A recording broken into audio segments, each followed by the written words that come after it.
Okay, welcome. My name is Davey Boyce, and today I'll be telling you about deadpan humor in popular comedy movies. So first I want to kind of explain what is deadpan humor, and I'm going to break this down into two sections. So first, what is humor? So for the sake of this study, I define humor with the incongruity theory.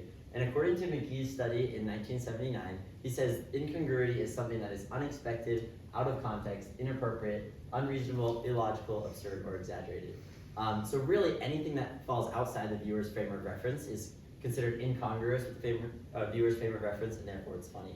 So for example, let's say you're talking to someone who's normally super, super kind, and they say something rude, and that's unexpected, so most likely you're going to find that funny. And so next I want to define deadpan. So for the sake of this study, I define deadpan as something said or done with absolutely no facial expression at all, regardless of their emotions or the intonation in their voice. And deadpan is a unique method of delivering humor because it can really enhance different types of humor. So here's some examples of iconic scenes in the movies I studied where really having no facial expression at all really enhanced that scene and made it funnier. And two types of humor that deadpan enhances are satire and social commentary. So in the character Jim Halpert from the TV show The Office, you can see how he really uses deadpan to enhance his satire as he mocks other people or the office in general and keeps a completely straight expression.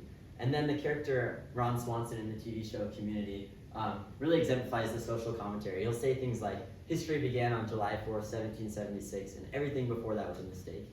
And this was an attempt of the creators of the TV show to just highlight the absurdity of a statement like that and people who would believe such a thing. And his deadpan, serious expression really just exemplifies that. Okay, and so let's dive into the literature around humor and why humor is so important. So here's some of the benefits of humor. Hilary Manella, the Associate Dean of Student Health at Cerritos College, did a study on humor and showed that increased humor in your life reduces personal anxiety and workplace anxiety. In addition to that study, Fateme Sharifafard and his study on the benefits of humor among medical students showed that increased humor in your life increases resiliency. And through this increased resiliency, we have an increased capacity for growth, an increased capacity for problem solving, and an increased learning ability. And so as you can see, these implications of humor are huge. And so studying humor could be so important if we could really increase these benefits. But the problem is humor is so complex, and so not all the avenues of humor have been explored yet. I'm going to talk about three major theories of humor that are kind of regarded as the three umbrella theories of humor.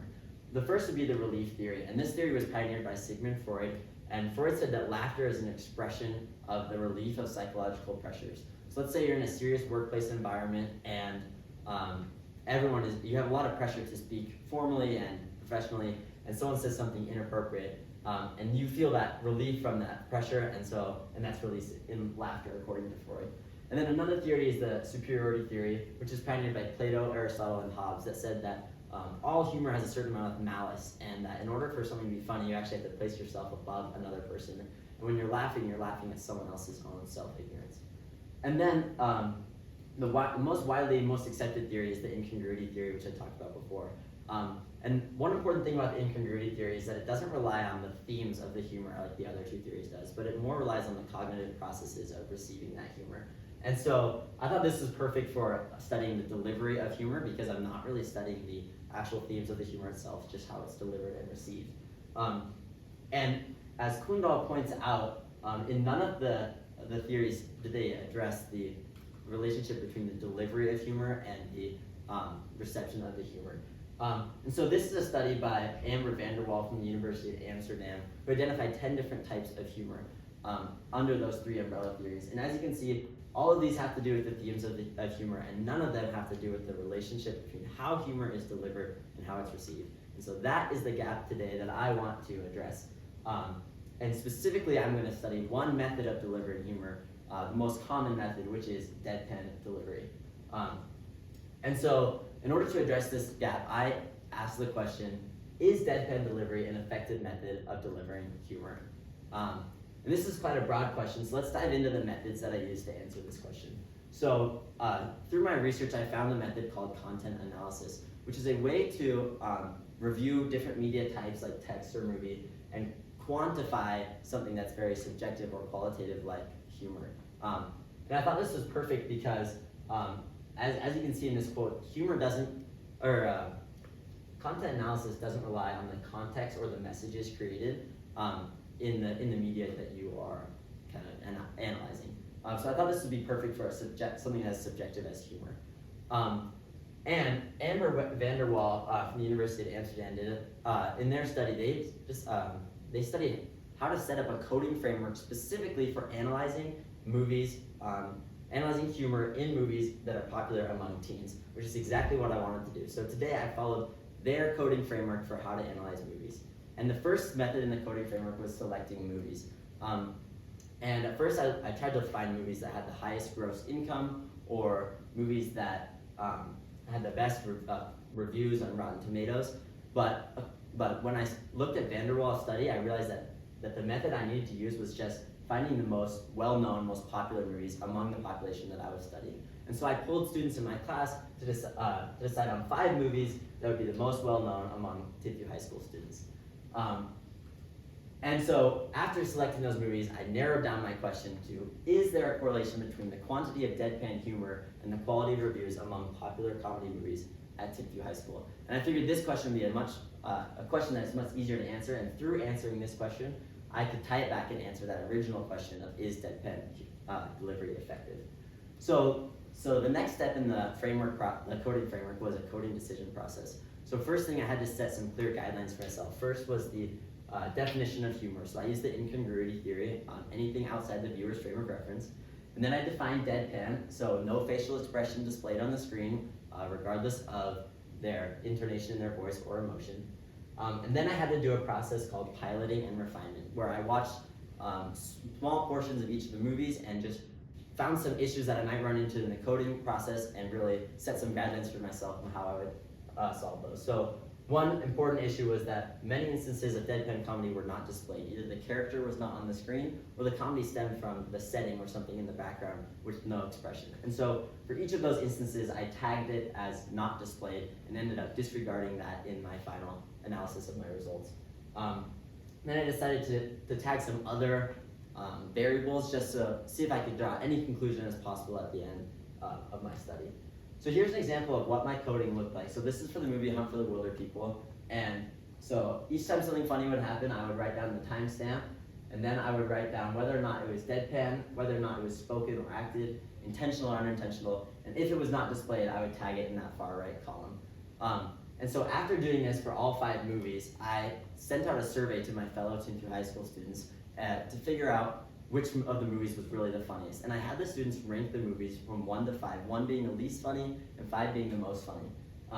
And here's some results from that survey. So there's some examples, like Mean Girls had 13 results of the least funny and 4 results of most funny.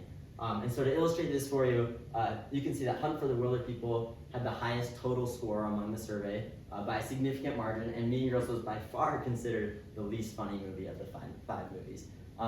And I averaged these scores out so I could find a more accurate depiction of how funny the students thought the movies were in general, not just related to each other, which would be this rank that I showed before. And so after doing this, I decided I need to find a correlation somewhere in my data, preferably a correlation between deadpan humor and the funniness of the movies. And so I used Pearson's correlation coefficient, which is the covariance of 2 variables over the standard deviation of the 2 variables. So the variables I used today were percent of visible deadpan, so the deadpan that was displayed on the screen, and the funniness rank. And what covariance means is how the 2 variables vary together, and what standard deviation means is how they vary individually as compared to a mean. So the Pearson's correlation coefficient measures how much 2 variables vary together, so in this case, percent visible deadpan and funniness rank, normalized by how much they vary individually on their own. And the Pearson's correlation coefficient gives you a number between -1 and +1, +1 being a perfect positive correlation, and -1 being a perfect negative correlation. And so when I ran this formula, I found a 0.69 correlation between the percent of visible deadpan and the funniness rank. And this is extremely significant, especially with something as subjective as humor. And to illustrate this, I included a table that is widely accepted over the field of statistics that qualifies the Pearson's correlation coefficient. And as you can see, 0.69 lies solidly in the strong category, which is, again, very significant for something as subjective as humor. And here I have this illustrated on a scatter plot. As you can see, a very positive trend in the data between percent visible deadpan, and the funniness rank. And I decided to run this equation again, but this time using the average score of the movies, because I thought that would be a more representative sample of how funny the students thought each movie was. And I found a positive 0.44, still a very significant correlation between these two variables, as illustrated by this scatter plot here and the positive trend on that line of best fit. Okay, so after collecting all this data, I used this data to conclude that yes, there is a positive correlation between the quantity of deadpan humor and the quality of reviews among popular movies at Timpview High School. And through that conclusion and with evidence from my data, I concluded that deadpan delivery is an effective method of delivering humor. And here's the evidence that I have to support that. First, a large positive correlation between the rank of the movies and the percent of visible deadpan. Next, a significant correlation between the average score of the movies and the percent of visible deadpan humor. And finally, after running dozens of correlations with any variable I could, I found absolutely 0 negative correlations between deadpan humor and the quality of reviews. So you may be asking, deadpan humor increases the humor. So what? What are the implications of this study? Well, let's bring it back to the impacts of humor. So when we increase deadpan humor, like we said before, we decrease general anxiety and personal anxiety and workplace anxiety. However, a study from David Chung from the Australian National University showed that an increased amount of humor in your life decreases the adverse effects of aggression and especially abuse, which can be a huge significant impact in the lives of so many. And Ronald A. Burke from Johns Hopkins University did a similar study when it came to the effects of aging and found that increased humor in someone's life decreases the psychological and physical effects that come from aging, which have such huge implications in people's lives. And so the results from this study could be utilized by comedians or actors or scriptwriters to really increase the amount of humor in people's lives and increase these immense implications that humor has. Now, I recognize there are some limitations in my study. Namely, I had a small survey sample size. I only was able to survey students here at Timpview High School, which is not necessarily representative of the entire United States or the world, and I recognize that. And I recognize that my population could have had a bias towards the movies they preferred or the comedy that they preferred, and this could have impacted my study. I also had a limited amount of coders. It was just me that coded the movies, and I understand that I have internal biases, and although I set up this coding framework to limit those biases, I'm sure that some of my internal biases still impacted the data that I collected. So through these limitations and the implications in my findings, I have some recommendations for future studies in this field. First, I recommend that people pull a larger sample size from a more representative group across the United States and across the world to just find a more representative sample of what movies are really the funniest. Then I recommend that people analyze more movies that apply to more demographics, not just 5 movies, but as many movies as possible. I recommend that they use many coders, preferably professionally trained coders that have done content analysis before, to decrease the bias in the results. I recommend that they pull a larger, diverse sample of people and really record aspects such as age, gender, ethnicity, race, things like that, to see if there's a correlation between the preferred types of humor and different ages, races, etc. And then I highly recommend to begin studying other types of humor. As you can see, increased humor in people's lives has such amazing positive impacts. And so if we were to study other methods of delivery and could find the most effective method of delivery, we could really increase that method, whether it be deadpan or something else, and really increase the amount of humor in people's lives and really have a positive impact on everyone's lives when it comes to reducing anxiety, increasing resiliency, and decreasing the effects of aggression and aging. And so with that, I just want to thank you guys for coming with me on this journey today. So thank you. Very nice job. Okay, let me ask you a few questions. So first question,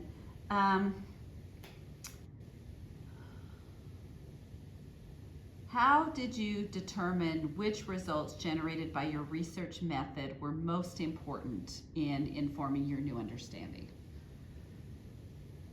So I'll say it again. How did you determine which results generated by your research method were most important in informing your new understanding?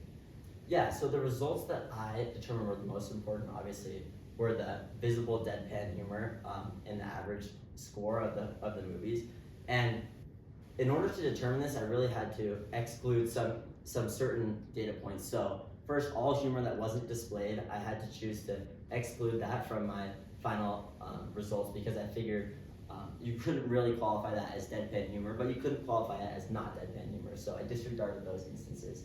And then I tried to run as many analysis as I could on the survey results to find the average score, the total scores, the median, the mode, the range, everything I could.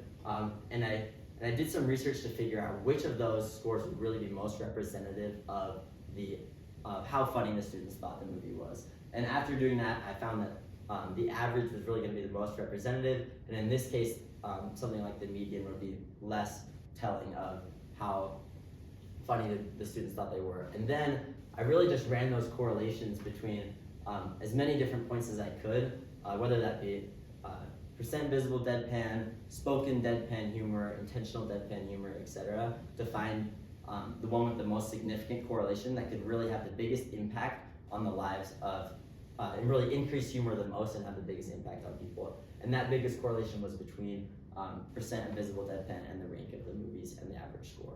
Okay, very good. Good answer. So talk more about the gap in the scholarly conversation, and maybe even why you think that gap exists, and just kind of your thoughts about that gap. Yeah, so like I said before, humor is super complex, and there's lots of avenues to explore, whether that be different types of humor, where humor comes from, how humor is expressed, or different methods of delivering humor. And because it's so complex and so subjective, there's just lots of contradicting views on humor. And so something that has been overlooked is just the delivery of the humor itself, and whether or not regardless of the theme of the humor or the context that it's in, it's just how that humor is delivered has not been studied almost at all. I couldn't find, I'm sure there might be some studies, but I couldn't find any that had to do with the delivery of humor. And so I decided to find one method of delivering humor, the most common one, which would be deadpan delivery, and see if that method of delivery had an effect on the humor, regardless of the theme or the context of the humor itself. Good. Okay, very interesting. Okay, last question. What was the most important research skill you developed as a result of this process, and how might you apply it in the future? Yeah, I think the most important skill I developed was just courage in the field of research. When I first started, I had some big questions, and I just thought none of them were really going to be possible, and I wasn't going to be able to solve them. And so I decided, ended up picking a fairly large, broad question. And as I dove into the research, I discovered, and really just put myself out there, I discovered that there's so much research concerning methods and analysis, and you really can find a way to research anything. And if you're just willing to put yourself out there and take that first step and be the first one in the field, you will be able to find a way to research it and be able to collect results and analyze those results. And so I think just increasing my courage will help me to tackle larger research questions in the future.